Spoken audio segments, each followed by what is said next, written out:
ABP news सर्वसामान्य जनतेचं खुलं व्यास। हिरविरे ग्रामपंचायतीचे सरपंच, उपसरपंच, ग्रामसेवक व ठेकेदार यांच्या संगनमताने विकास कामांमध्ये बोंघळ कारभार सुरू असल्याचा गंभीर आरोप ग्रामस्थांनी केलाय।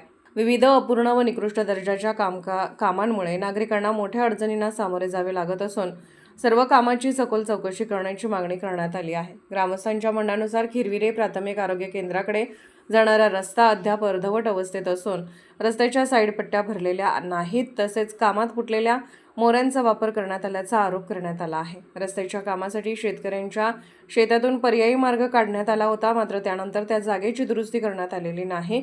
दलित वस्ती स्मशानभूमीच्या कामाला मंजुरी मिळून 3 वर्ष उलटली तरी प्रत्यक्ष काम सुरू नसल्याचे ग्रामस्थांचे म्हणणे आहे।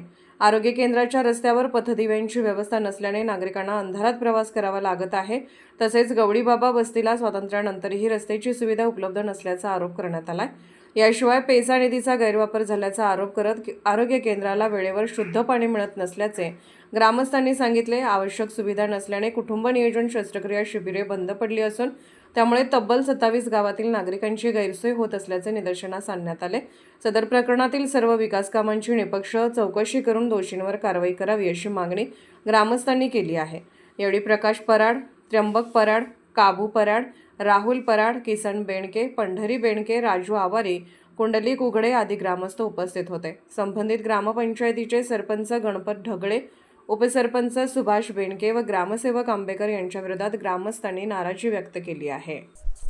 आज या ठिकाणी हिरविरे प्राथमिक आरोग्य केंद्र येथील नवीन झालेल्या काँक्रिटीकरण रस्त्याच्या बांधकामाबाबत आज इथे ग्रामस्थ जमलेले आहेत। ही मोटरसायकल एका शेतकऱ्याची आहे। ती साईड पट्टी न भरल्यामुळे एक ट्रॅक्टर समोरून आला आणि हे उभे होते, इथे फोन करत होते। अक्षरशः त्यांच्या गाडीवर अंगावरती ट्रॅक्टर आल्यामुळे गाडी साईडला पडली। नशिबाने ते बचावले। आज त्यांच्याशी आपण बोलूया। बोला।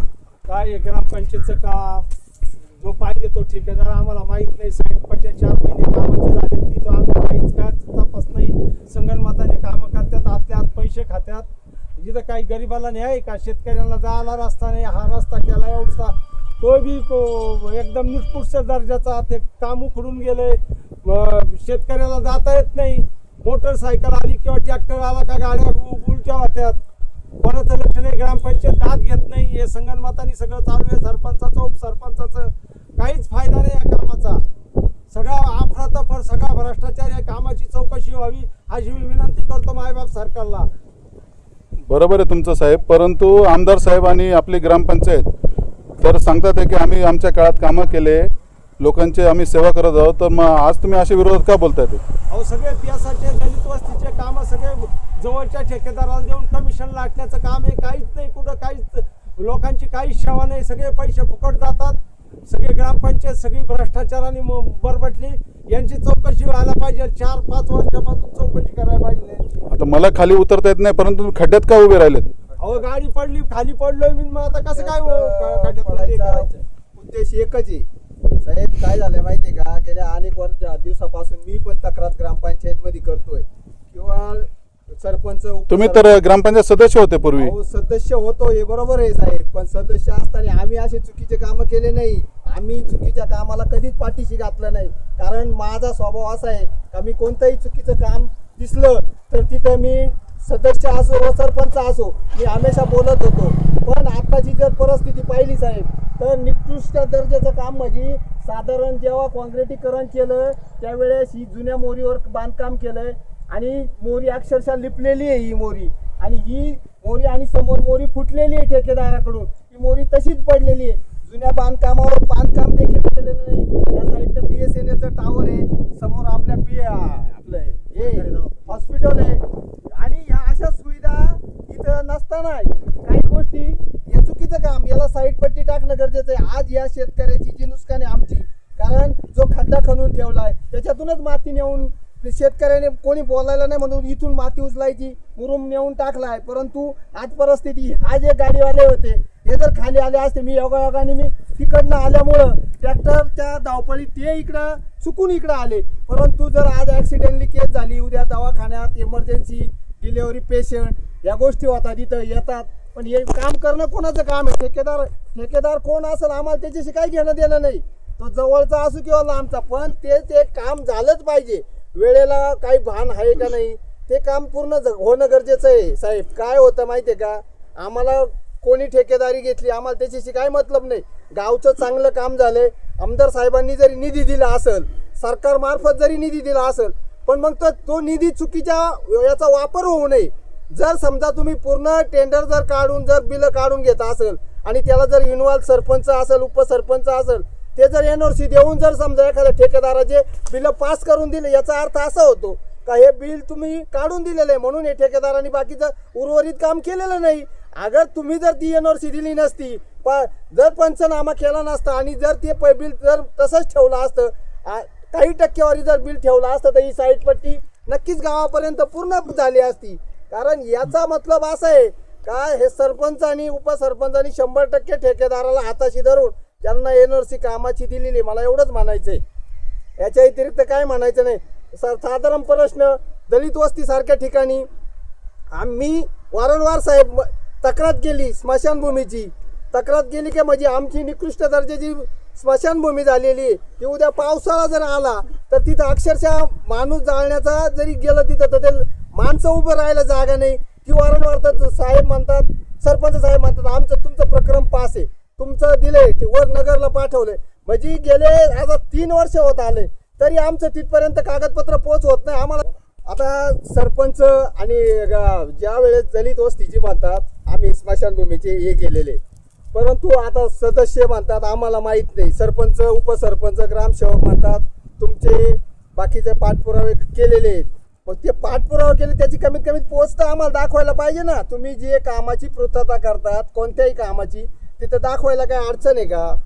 दाखवायला गरजेचं आहे साहेब. याच्यात असं काही नाही का बुवा आम्हाला कोणत्याही समाजावर अन्याय होणं, कोणत्याही समाजात कोणत्याही वार्डात कोणाचंही काम असो, आमचं म्हणणं एवढंच आहे ग्रामस्थ म्हणून का मायबाप जनतेचं जे तुम्ही काम हाती घेतलेले ते काम पूर्णपणे झालं पाहिजे. वार्ड कुठलाही असो, दलित वस्ती असो, दगडे गल्ली असो, कुठलंही काम असो, शासकीय काम हे पूर्ण झालं पाहिजे. मी या मताशी सहमत आहे. नाही तर अन्यथा हे चुकीचा फ्रॉड चालू आहे, हा अक्षरशः चुकीचा फ्रॉड दिसतोय मला.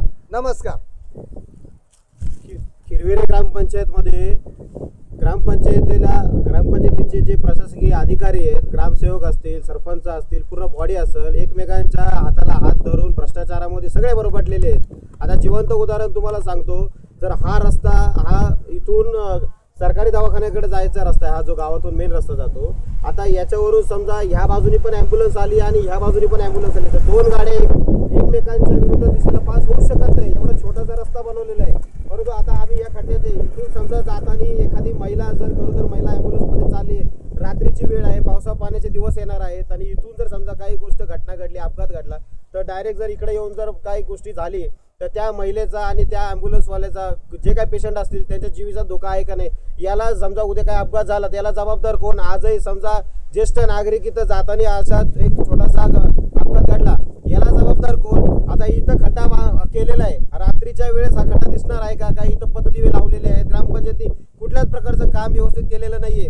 आणि त्यांना विचारायला जावं तर ते म्हणतात वरिष्ठ जे अधिकारी पुढचे आहेत, जिल्हा परिषदेचे असतील, पंचायत समितीचे असतील, ते म्हणतात त्यांना पैसे दिल्याशिवाय ते बिलं निघत नाही, पैसे दिल्याशिवाय काम निघत नाही. म्हणजे याला जबाबदार कोण आहे? एक तर तिकडचे प्रशासकीय जर अधिकारी जबाबदार असतील तर त्यांच्या विरुद्ध पण कारवाई झाली पाहिजे. आणि याचा पुढचा पाठपुरावा आम्ही पंचायत समिती असेल, जिल्हा परिषद असेल, जिल्हा परिषदेचे CO असतील, इव्हन आम्ही कलेक्टर ऑफिसपर्यंत याचा जाब विचारणार आहोत. आणि आम्ही येणाऱ्या दिवसात प्रखर असं आंदोलन आमच्या सर्वांच्या माध्यमातून ह्या ग्रामपंचायतचा भोंगळ कारभार हा सर्वांसमोर उजेडात आलाच पाहिजे. आणि लोकांचा पैसा हा गावकऱ्यांचा पैसा, हा लोकांच्या जनतेच्या टॅक्समधून निर्माण झालेला पैसा आहे. 15 वित्त आयोग असू द्या, चालू वित्त आयोग असू द्या, दलित वस्ती सुधारणा योजना असू द्या, सरकार पैसे देत आहे, पण मग ग्रामपंचायतले काही लोक त्या पैशाचा दुरुपयोग करून स्वतःचे खिसे भरायचं काम चालू आहे, मनमानी कारभार चालू आहे. त्यांना वाटेल त्याच ठेकेदाराला ते काम देतात. विचारायला गेलं का कुठल्याच गोष्टीचं उत्तर देत नाही. आजही ग्रामपंचायतमध्ये बॉडी बसली होती, आम्ही त्यांना काही प्रश्न विचारले, सगळे गप गुमान बसलेले, ढिसाळ सगळं कारभार यांचा सगळा एक प्रकारे यांचं लक्ष नाही आहे, यांचं नियंत्रण नाही आहे. तिथं आम्ही पाहिलं तर फक्त 3च सदस्य, सरपंच आणि उपसरपंच एवढी मोठी बॉडी असताना इतर सदस्य नाही आहेत, तो विचारणार कसं? सामान्य नागरिक, सामान्य गावकरी आम्ही प्रश्न विचारणार कोणाला जर आम्हाला ती गोष्ट मिळत नाही? आज आम्ही कायद्याच्या माध्यमातून, न्यायाच्या माध्यमातून आम्ही त्याचं प्रखर आंदोलन करणार आहोत आणि हेच आंदोलन येत्या दिवसात पंचायत समितीच्या समोर, जिल्हा परिषदेच्या समोर आम्ही याचा निषेध करणार आहोत आणि सर्व जो हिशोब ग्रामपंचायतचा जो भोंगळ कारभार आहे हा जनतेपुढे आणल्याशिवाय आम्ही राहणार नाहीये. अरे धिक्कार असो, धिक्कार असो, या खिरवेरे ग्रामपंचायत बॉडीचा धिक्कार असो, धिक्कार असो, धिक्कार असो, खिरवेरे ग्रामपंचायत बॉडीचा धिक्कार असो. महाराष्ट्राचे सर्वमान्य दैनिक समर्थ गावकरी अहमदनगर, पुणे, नाशिक, जळगाव, धुळे, नंदुरबार, सोलापूर, कोल्हापूर, सांगली, सातारा, मुंबई, ठाणे, पालघर, रत्नागिरी, रायगड, सिंधुदुर्ग, नांदेड, उस्मानाबाद, बीड, औरंगाबाद, नागपूर, गडचिरोली, भंडारा, गोंदिया, अकोला, यवतमाळ, बुलढाणा येथून एकाच वेळी प्रसिद्ध होणारे एकमेव दैनिक सर्वसामान्य जनतेचे खुले व्यासपीठ. संपादक आहेत विश्वासराव आरोटे. मोबाईल नंबर आहे 9423 38 85 08. दुसरा मोबाईल नंबर 9423 46 72 72. तिसरा मोबाईल नंबर 75 88 15 0001. वेबसाईट आहे sgavkari.com. मेल आय डी आहे akl gavkari@gmail.com.